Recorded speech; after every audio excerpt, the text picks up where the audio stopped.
everyone, and welcome. My name is Kirsten Cullenberg. I am the programs manager here at the World Affairs Council of Dallas-Fort Worth. We're having a few people just joining, so admitting everyone from the waiting room. I want to thank you all for joining us for this Meridian Young Professionals program.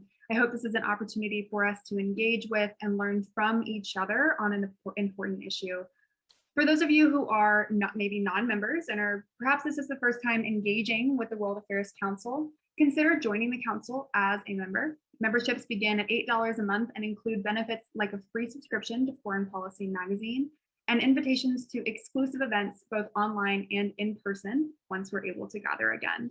Until that time, we'll continue to do some virtual events and currently planning a service project to kick off our in-person Young Professionals programming in the fall. For more information on all of our programming, you can go to dfwworld.org or shoot me an email. I'll drop that in the chat in just a few minutes. You can also catch up on all of our past virtual webinars on YouTube, and our YouTube channel is dfwworld. Now, before we get started, a little bit of housekeeping. You'll notice that you're all muted right now, and I promise it will not stay that way. After we hear from our guest speaker, I will enable everyone's audio and open up the discussion to you. You can choose to participate like that, or you can drop your comments and questions in the chat box below, whichever you prefer.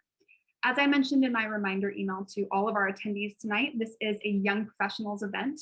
While friends of all ages are welcome to stay and listen to our guest speaker, I do ask that young professionals really take charge during this discussion portion at the end of the program. Now, if there's an issue or if you have any questions for me as the host, go ahead and privately chat with me. You're welcome to do that at any time.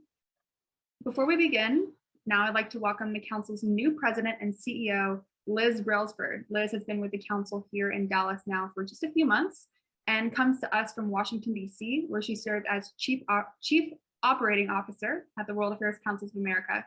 I look forward to the ways we can continue to grow and excel under her leadership. Welcome, Liz. Thank you, Kirsten, and hello, everyone. Good evening, and welcome to the Meridian first program of the year.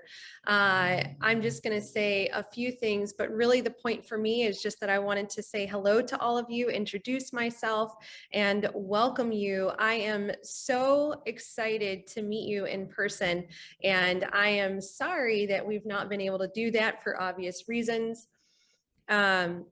You know that we have not been so active in the Meridian space lately, but we are thinking on that and getting started again. So we welcome your ideas. If you have them, we'd love to hear them. Kirsten mentioned the service project. I hope to join that if I'm able. And it's just really great to see all of you here. Thanks for sharing your time with us. And as Kirsten said, we'd love to have you as a member, and I'd really love to meet you in person. So we will gather again as soon as possible. In person. Send us your ideas. We've got some fun things in mind that we're rolling around in our brains, and there will be more news to come about Meridian. And then about tonight, we are so excited to host Ann Drumm. Kirsten will introduce her. This is an extremely important topic that Ann is devoting blood, sweat, and tears to right now in her work. And it's something that touches all of us. So please stay tuned. Ask her really good questions. She's ready for you. We really value this group. We want you involved with the council. You are important to us. And so thanks again for coming. Kirsten, thanks for having me. And Ann, thanks for joining us. And with that, I turn it back over. Thank you so much for that, Liz. Our guest this evening is Ann Drumm. She's North Texas organizer for American Promise, a nonprofit organization founded in 2016 to advocate for a 28th constitutional amendment to combat the issue of unchecked political spending by corporations, unions, special interest groups, and wealthy individuals. Inspired by her commitment to action on the climate crisis, Ann works to rally her neighbors in our community to make meaningful change around big money in politics right here in Texas. Now, I know that Ann has a short presentation, and then I'd like to open it up to our audience for discussion after. Take it away, Ann. All right, thank you, Kirsten. Thank you, Liz. Let me share my screen. So thank you very much. I'm so excited to be here tonight. My name is Ann Drumm. I am the North Texas organizer for American Promise. American Promise is a nationwide cross-partisan network of Americans working to ratify an amendment to the U.S. Constitution to address unlimited, concentrated, and unaccountable money in our political system and secure equal rights, effective representation, and a more responsive government for generations to come. So regardless of how we identify politically, there are some values that we share as Americans. We believe that we are equal citizens entitled to equal representation in our government. We believe in human liberty, and we strive to create an effective system of self-governance. But our political system is under stress. Our constitutional democracy is in urgent need of repair and renewal. And most Americans believe that government is run by a few big interests looking out for themselves, not for the interests of ordinary Americans. We have just been through the most expensive election in US history. Our federal races, the presidential and congressional races in 2020, cost about $14.4 billion, more than twice as much as was spent in the previous presidential election cycle in 2016. But the sheer enormity of money in the system is only part of the story. So money in politics takes several different forms. It's individual and political action committee donations to campaigns. It is outside spending by super PACs and dark money groups. And it's out of state money being given both to campaigns and spent by super PACs and dark money groups. So I'm going to talk a little bit about all of these. But, you know, how did we get to this point where the floodgates have been opened to money in our political system? The rules have changed over the last 40 years. Major decisions by the US Supreme Court have systematically dismantled most of the limits on political spending. It started with the 1976 decision of Buckley versus Vallejo that gave spending rights to corporations and other legal entities, calling it free speech. And then in 2010, we had the Citizens United decision that married the ideas that money equals speech and corporations are people to hold that corporations can spend as much as they want to influence the outcomes of our elections. And then another decision by the DC Circuit Court, closely on the heels of Citizens United, created the super PAC. There are other important cases in this line of decisions, but the bottom line is an explosion of money in politics, drowning out the free speech of ordinary Americans. So a very small percentage of Americans spends money to influence elections. This is the chart from the Open Secrets website. It's called the Center for Responsive Politics, about individual donors in the 2020 election. Now, there is some good news. Donations from small donors are up. These are donors represented by the black squares who give $200 or less over an election cycle. And in the 2020 election, small donor gifts made up about a quarter of the donations to federal candidates, parties, PACs, and outside groups. But the bad news is that our elections are still overwhelmingly dependent on money from big donors, those who give more than $200 in an election cycle. And a significant number of those big donors are billionaires or people who invest millions of dollars to influence both the selection of candidates and the outcomes of elections. Our allies at the organization Issue One, just a few days ago, issued a report saying that over about the last 11 years, 12 political megadonors and their spouses gave $1 in every $13 spent on federal elections.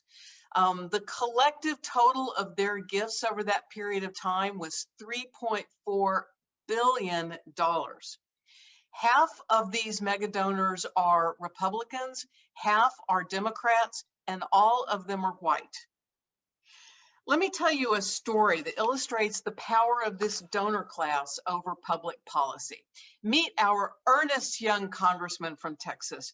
He is trying his best to represent his district's priorities, but the demographics of his district are changing, and the opposing party has targeted his district as one that they want to flip. There is a wealthy individual. He doesn't live in Texas, but that doesn't matter. He wants to invest several $1,000,000 to help flip our congressman's district. So what can he do to influence the outcome of the next election? Well, he can give the maximum $2,900 to the campaign of our congressman's opponent. He can also give limited amounts of money to traditional PACs that in turn can donate to the campaign of our congressman's opponent. But he wants to do much more than this. He can give unlimited donations to as many super PACs as he wants to. He can give unlimited donations to as many dark money groups as he wants to. And he can spend his own money on radio, TV, newspaper ads, Facebook ads. And all of this spending is unlimited as long as it is independent of any political campaign. So our congressman knows that his district has been targeted and that he has to raise an enormous amount of money to prepare for the tsunami of spending that's going to be invested against his reelection. So he has to leave his Capitol Hill office every day and go over to a party office and sit down in a cubicle with a phone and a donor list and dial for dollars. We have a system that has turned our congressman into a telemarketer for reelection. Studies show that members of Congress spend anywhere between 30 and 70% of their time raising money for reelection. That's time that they can't spend serving constituents' needs, studying issues, reading bills, and developing the relationships that will allow them to get stuff done. So under current Supreme Court jurisprudence, the only piece of this story that we can regulate is the amount that this wealthy individual can donate to the campaign of our congressman's opponent and to traditional PACs that will give to our congressman's opponent's campaign. All the rest of this picture, the donation to super PACs and dark money groups and the spending by those groups and the independent spending by our wealthy individual, we can't put any limits on all this spending because the court has said this is all free speech entitled to protection under the First Amendment. But we think the court is wrong. Money isn't speech. Money is power. Outside spending has exploded in the wake of the Citizens United decision. Outside spending is that spending by super PACs and dark money groups that is supposedly independent of campaigns. And while historically conservative groups have been the bigger outside spenders, that changed last year. The graph on the far right is 2020, where you can see that liberal outside groups for the first time overtook conservative outside groups in outside spending. But look at the total by liberal and conservative outside groups together. Outside spending doubled in 2020. If you look at how this has grown over the years, the Citizens United decision was in 2010. So you can see it started to get bigger in the presidential cycle in 2012, a little bit bigger in 2016, and then look how it jumped in 2020. We can't do anything about this outside spending without a constitutional amendment. Now, another thing that the 2020 election showed us is that both parties are equally adept now at playing the dark money game. So the dark money groups are the ones that don't have to disclose their donors. This is an article from Open Secrets talking about the record-breaking amount of dark money in the 2020 election $1 billion, which largely was spent to the advantage of Democrats. You can see again how the Democrats dominated dark money spending in 2020. And this is what the article said. After years of dark money overwhelmingly boosting Republicans, this marks the first presidential election cycle where dark money benefited the Democrats. So I love this tweet by Rhode Island Senator Sheldon Whitehouse. He said this: "A Republican once told me, quote, if you want to get rid of dark money, you're going to have to raise a lot more of it." Okay, done. Now will you help us get rid of the damn stuff? The solution to dark money is twofold. It's disclosure through legislation, which we can do under current jurisprudence, plus a constitutional amendment to deal with the total amount of money in the system.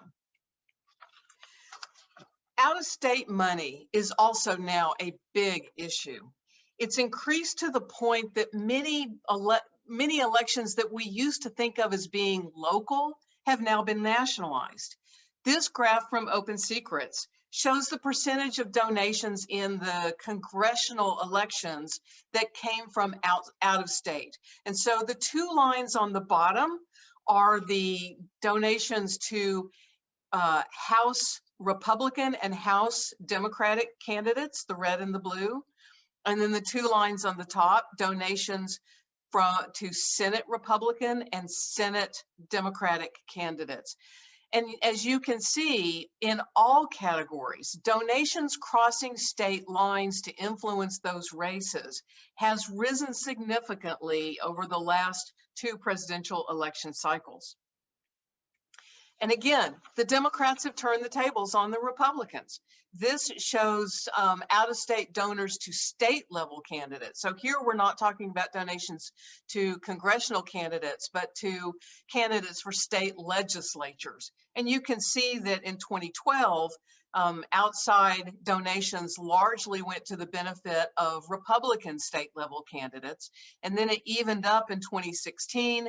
And then Democrats just took off with the donations to state-level candidates in 2020. And here in North Texas, I would say an example of this phenomenon was the race for the 24th Congressional District, which Beth Van Dyne holds. That's a congressional seat, but it was also a significant factor in state-level races.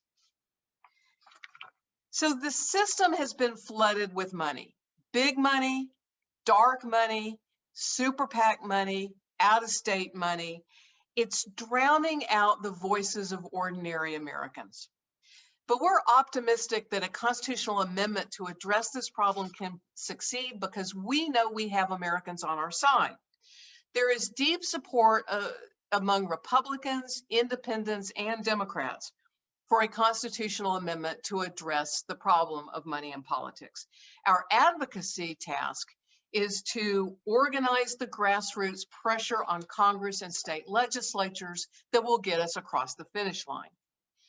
So we do have one version of a constitutional amendment that's been reintroduced into Congress by Congressman Ted Deutsch of Florida.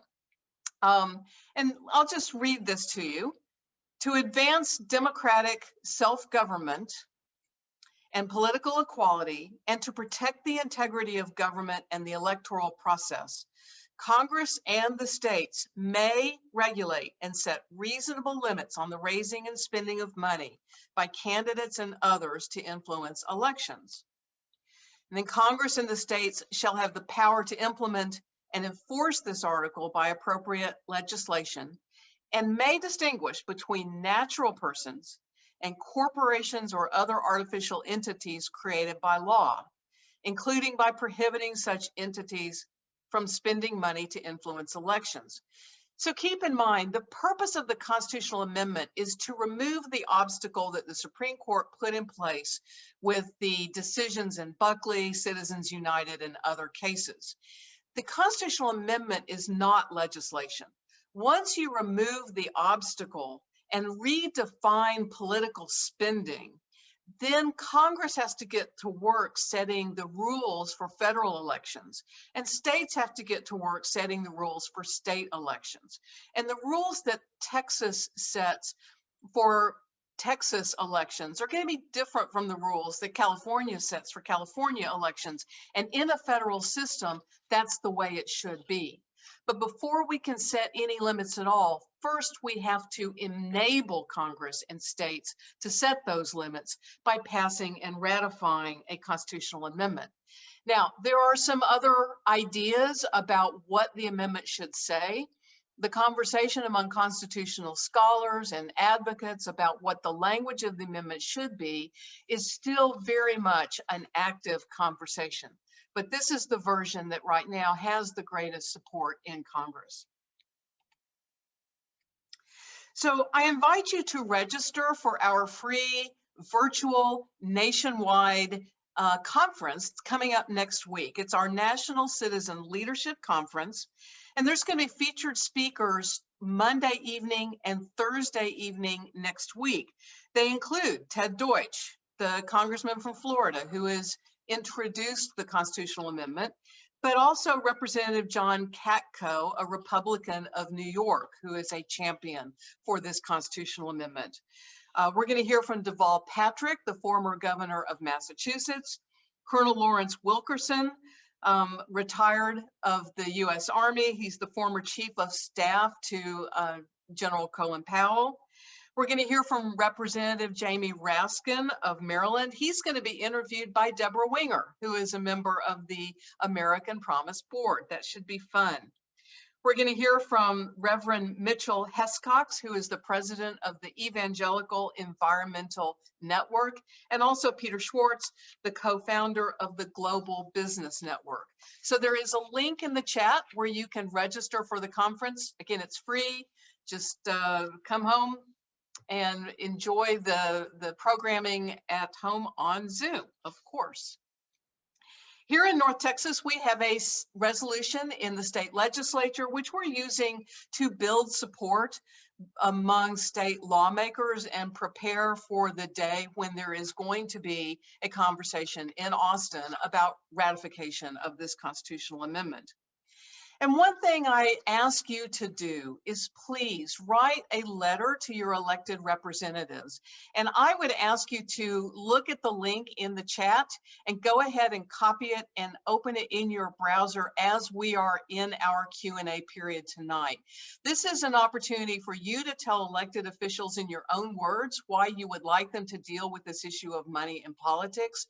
And we want to deliver letters from constituents in the lobby day meetings that we are in the process of setting up right now. We've got at least 4, and I hope 6 or 7 lobby day meetings over the next couple of weeks, and we want to deliver your letters. So I'd be really grateful if you would just take a couple of minutes tonight and open this link and fill out the form so that we can produce a letter that we can deliver to members of Congress and also to your state legislators. You are our best advocates, and it's really an important way that you can support our Lobby Day volunteers. So thank you so much for doing that. And so I appreciate your attention. I am very much looking forward to the conversation. And these are our social media links. If you're interested in following our work, you can find us on Facebook, Instagram, Twitter, or send me an email at americanpromisentx@gmail.com. So I'm going to stop my screen share and let's go into some conversation. Great. Well, thank you so much for that, Anne. One of my biggest questions coming into this was why a constitutional amendment? And I so appreciate how you laid it out in front of us, that really it's removing that, the barriers set by the Supreme Court. So I particularly want to begin with this question before I open it up to our audience in attendance. Why is this issue of dark money and out-of-state money in politics such an important subject for young professionals to stay engaged on? The future of American politics belongs to us. The future of America belongs to us. So what forces are out there that would prevent that are using this money to prevent the future that we all want to see come alive? It is an important subject for you to focus on because every single issue that you care about, every issue that impacts your future lives is affected by money and politics. So I came to money and politics through climate change, and the documentation of the effect of big money on dissuading Congress, not just from responding to the crisis elements of climate change, but also the opportunity elements of climate change. Absolutely. It is very well documented, but climate isn't the only issue. Healthcare, particularly the opioid crisis, is another big one where money has played a role.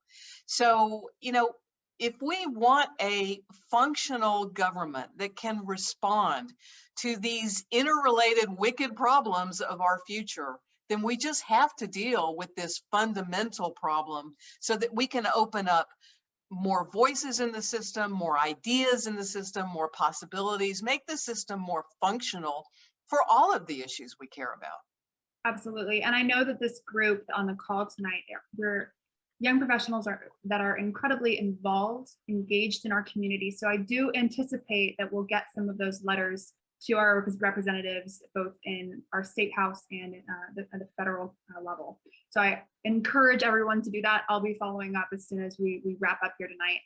So another question I have is, you mentioned that this is an incredibly popular position to what you're advocating for, and that it's popular everywhere except inside the Beltway. So why would a legislator who you mentioned that they do spend a lot of their time basically telemarketers raising money, but why would a legislator who receives the money and who you mentioned that money is power, why would they vote and pass legislation down the line that reduces that power, that reduces their ability to hold on to those positions? And what can we do about it besides writing letters? We have to show them that an alternative is available. I don't think that members of Congress particularly like the system that they're working under. And, a lot of people go to Washington wanting to address issues that they're passionate about, and they get sucked into a dysfunctional system. This is not about individual corruption. This is about a dysfunctional system.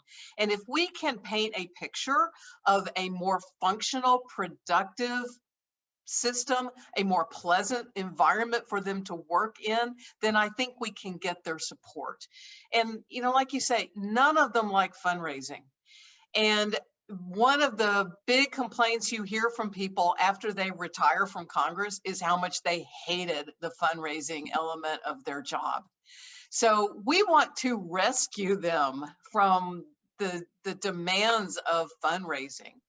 And we want to give them more opportunities to engage with their constituents. We want to help them divert their attention back to their constituents that they are there to serve, instead of being forced to spend so much of their energy focused on the priorities of the funder class. Yeah, absolutely. So how do you see this big money in politics affecting Texas specifically? You mentioned the race in the 24th and the 2020 cycle, but how do you see it affecting other races and other issues here in North Texas? And then currently we're going through local election cycle. If you haven't voted, make sure that you go out on election day and do that. But how do you see it affecting North Texas specifically? I think the big problem is the out-of-state money. And out-of-state money works in the initial stages to influence the candidate selection. So if you're thinking about running, say, for state legislature, or I would say now even city council, you've got to demonstrate an ability to raise money. And if you think your ability to raise money is going to be to appeal to out of Texas interests, then maybe you feel like that's the road you've got to go down to demonstrate your credibility, your viability as a candidate. So the money is influencing candidate selection as well as outcomes of elections. And it's filtering down to the legislative level, to the local level. We know good and well that there is out-of-state money, super PAC money, and dark money weighing in on local elections right now. And, you know, I just think that we should be the ones to choose who our candidates are. And we shouldn't force candidates to jump through an enormous hoop of demonstrating fundraising prowess in order to qualify to step forward and offer themselves in service to prospective constituents. That's just wrong. Yeah, that's a great question. We have a question coming in. We have a few questions coming in from our audience, and I'll remind the audience that in just a moment, I will enable your audio and optional video. If you'd like to ask a question to Anne directly, we can get a discussion going. But a really good question comes in from one of our viewers, Hunter. Why do you frame the issue as out-of-state money instead of out-of-district money? And what does a state border have that district borders don't? Well, out of state just, you know, opens up the money to coming from anywhere. But whether you would like to see limits based on a district or a state, and I think both are credible possibilities. The reality is we can't do either one right now. So if you're wanting to write legislation limiting how much can go to a congressional candidate, how much you can donate to a congressional candidate, or how much you can donate to a super PAC that's weighing in on a congressional race if you don't live in that district or if you don't live in that state, however you want to write that legislation, right now, we can't enact that legislation because either way that you write it, it's interpreted as a violation of free speech under current jurisprudence. We have another question. What changes to campaigns do you think that citizens will see if this amendment and the subsequent legislation on both the federal and state level, if they're passed? What changes in the day-to-day ins and outs of an election will we see? First of all, we think that this reform is going to help open up the playing ground to more candidates. It's going to make more candidacies viable because we're going to reduce the fundraising hoop that prospective candidates have to jump through to even be seen as viable. So more different types of people with different perspectives, different issue emphases can step forward and run for office.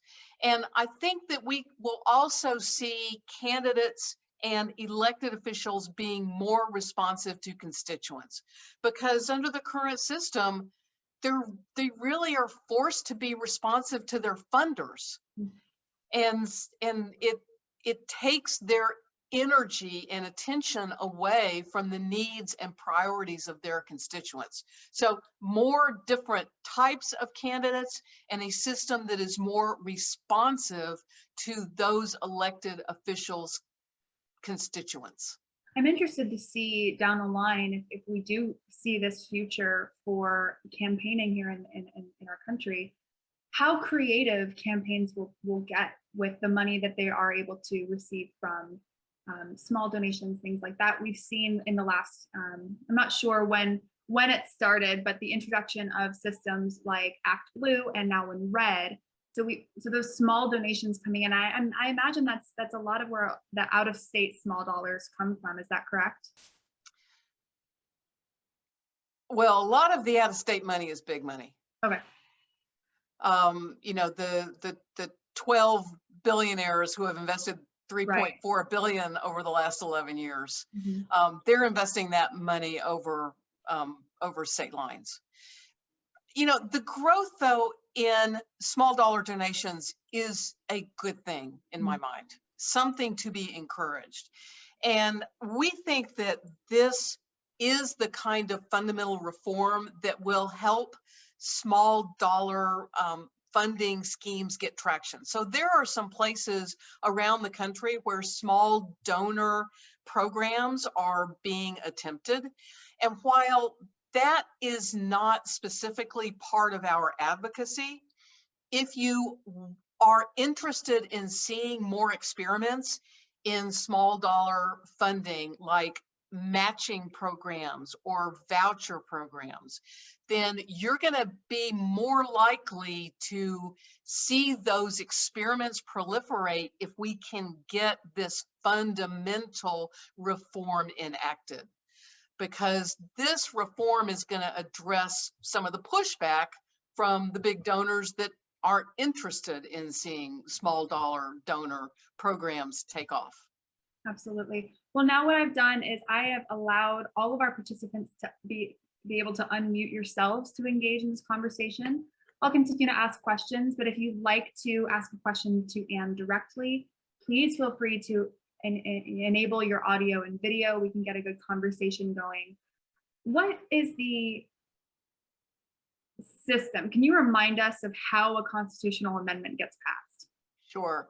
So the way we have passed all 27 previous constitutional amendments is that both chambers in Congress have to pass the identical amendment language out with a 2/3 majority. So 2/3 of the Senate and 2/3 of the US House pass the amendment out, and then it gets ratified by 3/4 of the states, which right now would be 38 states. So far, 22 state legislatures are on record as being supportive of this amendment. They have passed resolutions calling on Congress to pass an amendment and send it down to the states for ratification. So 22 are on record as supporting it. We need 38.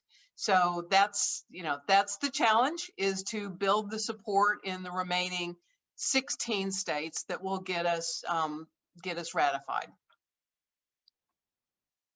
So how close are we? Well, right now, we know that 22 states have said that they're on board. So do you see this being a long fight? You mentioned, in our conversation earlier, this doesn't have to be the 28th Amendment.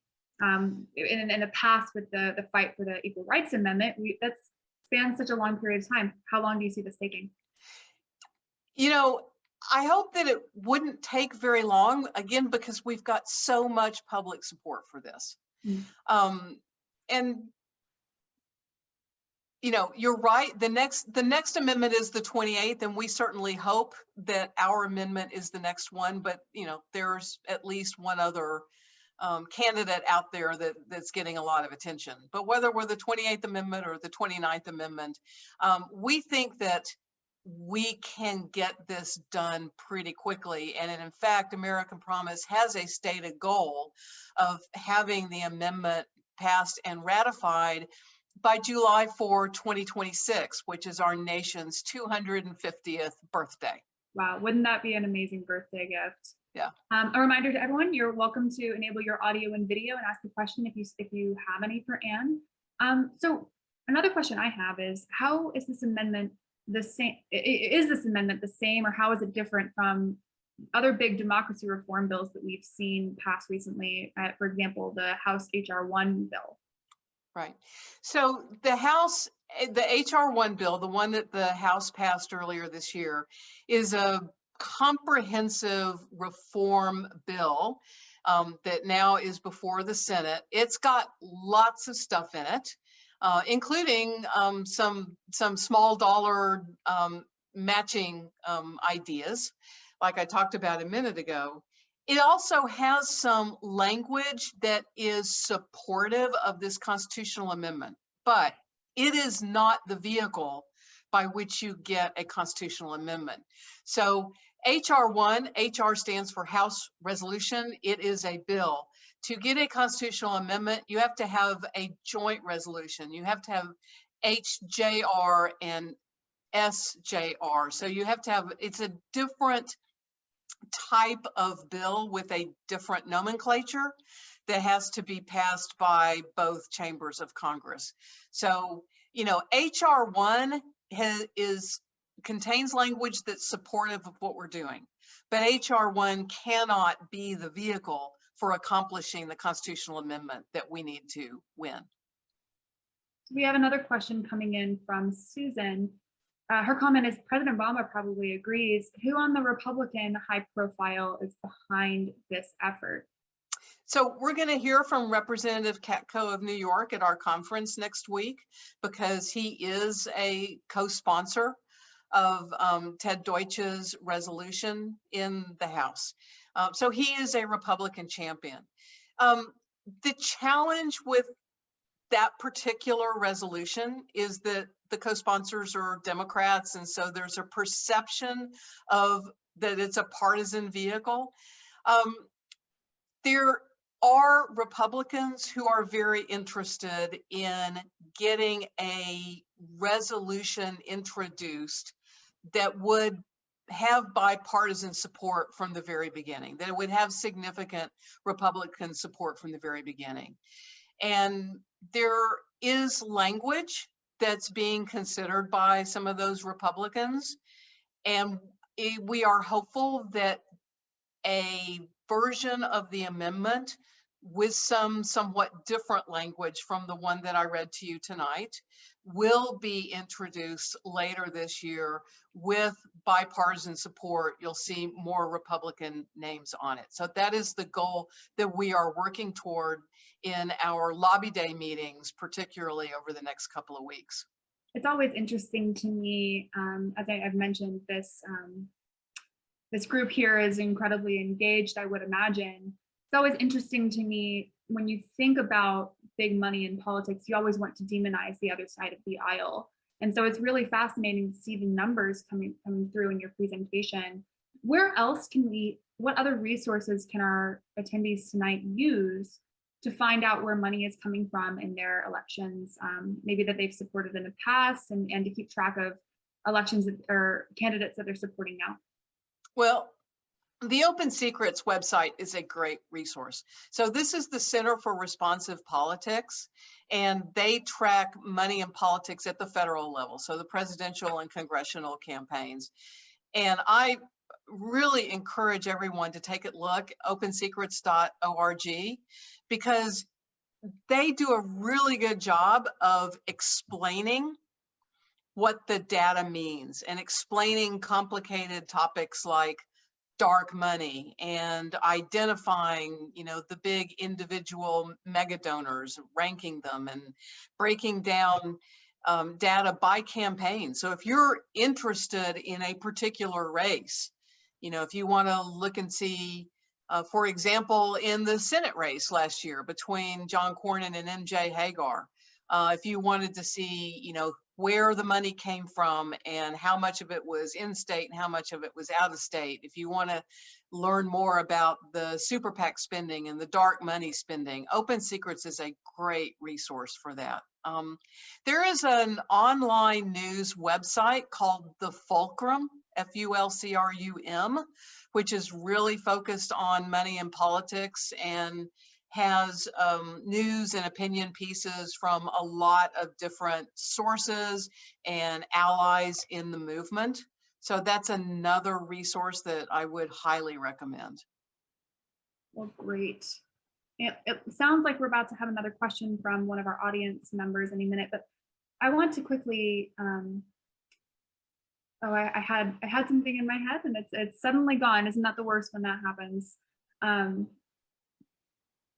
We have a question coming in from another audience member. You have suggested amendment words on your website. Legal language can be so difficult to understand sometimes, and I totally understand that. Can you talk more about the need for precise and specific language in order to pass an amendment like this, and how many revisions have amendments historically gone through before being passed? Thank you so much for that question, Caroline. You're right. The language has to be precise because it is the language that courts will use to decide questions that arise after the amendment is passed. So I'll give you an example. The question of whether you use the word shall or may regulate. So Congress and the states shall regulate, and Congress in the states may regulate have two very different meanings. And so you have, constitutional scholars will weigh in on the ramifications of one choice over the other. And that informs the ultimate decision by Congress about which version of an amendment they want to pass. So yes, language in constitutional amendments has to be very specific, and it is informed by scholarship, by people that have studied constitutional jurisprudence over the last, more than 200 years. In terms of amending a constitutional amendment, I think if that was the question, really that doesn't happen. You pass the constitutional amendment and then courts interpret the language of the amendment. But of course, we do have the unique example of prohibition, where we passed the constitutional amendment outlawing alcohol and then realized we've made a big mistake. And so we passed another constitutional amendment undoing that. But that is a unique example in American history. Absolutely. It always seemed to me like it was the big, oh no, what have we done? Mistake in American history. It seems like we have a question coming in from Sam. Sam, go ahead whenever you're ready. Yeah, absolutely. And thank you so much for taking the time to come talk to us. I really appreciate you being here. I have a couple of questions surrounding this, but I think the one that's most pressing right now is that how do we, I think, as your research has shown, right, a lot of political leaders in the US and a lot of Americans would be in favor of this kind of amendment or implementing some form of restrictions on political spending. But given what's going on, what else is going on right now in the country, right, with pandemic management, with issues of racial justice, with issues of police brutality, right? So many other high-profile domestic issues happening right now. How do we find a place in our current political narrative for this issue when there are so many other issues domestically that could ostensibly be seen as more important or more pressing? You're right. We have a lot of competition in the news environment, but we believe that this one is fundamental. It's foundational. So a lot of the issues that we're struggling with as a country are related in one way or the other to money and politics. And I mentioned climate change as an example. But another example would be, gun safety. Everybody's aware that there's a relationship there too. So the argument is that you deal with the foundational dysfunction in our political system in order to enable solutions. And, I would argue that the money in politics drives a lot of the problem that we're seeing. It drives the cynicism. It drives the disaffection that Americans feel about their government. It drives the rhetoric to the extremes, and it helps raise the temperature of the political debate.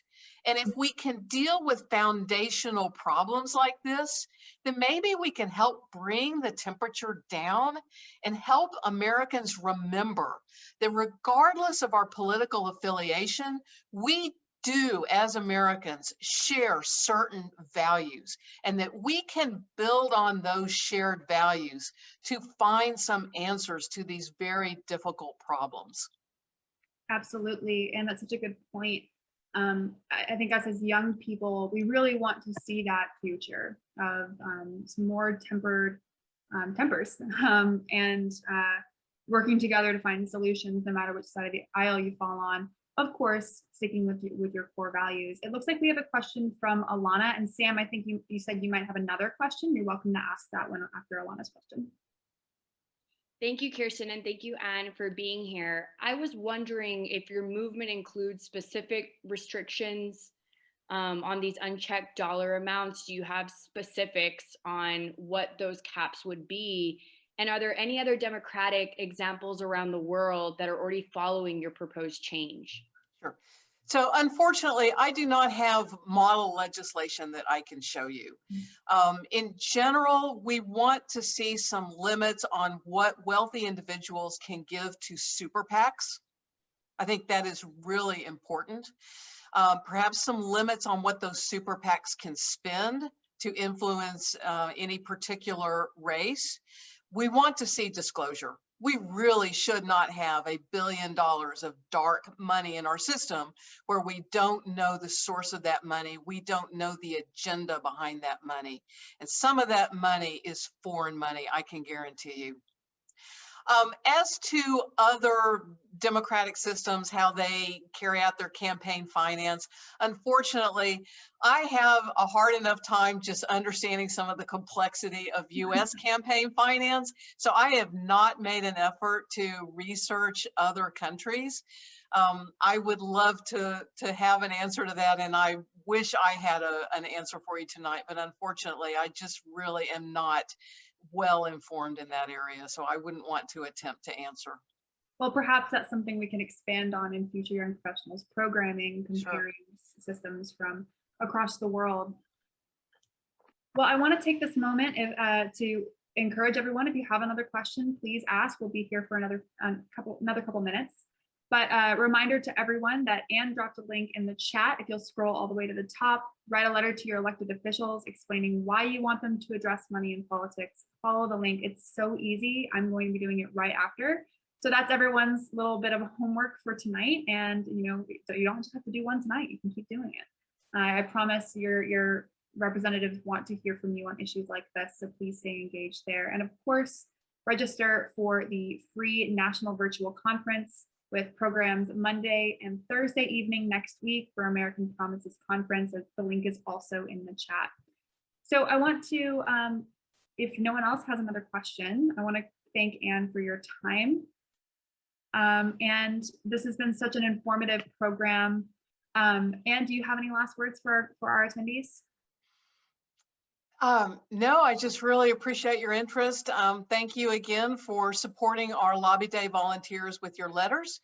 And if you have any interest in getting involved with us, we have a monthly chapter meeting, which of course we're doing by Zoom right now. It's the third Tuesday every month at 7 p.m. I would be happy to talk to you about your particular interest in this subject. So you can email me at americanpromisentx@gmail.com, NTX for North Texas, or you can just visit our website, americanpromise.net, to get information about the organization, and really appreciate your interest in strengthening our system of government so it serves all of us. Thank you so much. Well, as the World Affairs Council, as the Young Professionals of the World Affairs Council, of course, we are engaged internationally. So we want America to be that example for the world when it comes to democracy and our values. So stay engaged there. I want to invite all of our young professionals on this call to keep engaged with us. As Liz mentioned in her opening, we have a couple of really great reimagining processes going through right now. And one of those is the Young Professionals program. We've taken kind of a bit of a break during COVID because as a young professional myself, if I were invited to one more Zoom call, I was going to scream. So I am excited that you were all here. Stay engaged. We'll have another couple of program announcements coming very soon. And I hope that you'll join us when we do resume in person this fall. Thank you all so much for joining tonight, and have a great evening.